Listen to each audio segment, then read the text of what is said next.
100 rupees வந்து நம்ம பாக்கெட்ல இருந்தா நம்ம என்ன நினைப்போம், இந்த சின்ன அமௌண்ட்டை வச்சு என்ன செய்ய முடியும்னு நினைச்சு ஈஸியா செலவு பண்ணிடுவோம். ஆனா இந்த 100 rupees உள்ளாடியே நம்ம இன்டர்நேஷனல் லெவல்ல இந்த 5 ETF மூலமாட்டி நம்ம இன்வெஸ்ட் பண்ணலாம்.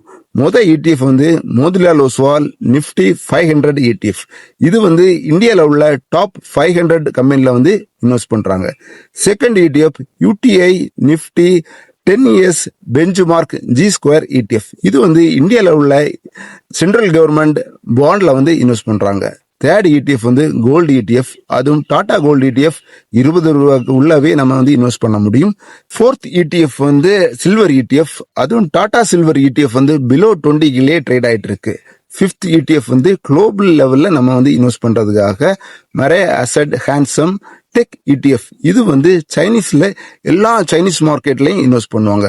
சப்போஸ் நம்மளுக்கு சைனீஸ் மார்க்கெட் வந்து பிடிக்கலன்னா US மார்க்கெட்ல நம்ம இன்வெஸ்ட் பண்றதுக்காக மோதிலால் ஒஸ்வால் நாஸ்டாக் ETFல வந்து நம்ம இன்வெஸ்ட் பண்ணலாம். இப்போ புரியுதா 100 rupees வச்சு நம்ம வந்து எப்படியெல்லாம் இன்வெஸ்ட் பண்ணலான்னு? இந்த இன்ஃபர்மேஷன் உங்களுக்கு பிடிச்சிருந்தா உங்க ஃப்ரெண்ட்ஸுக்கு ஷேர் பண்ணுங்க.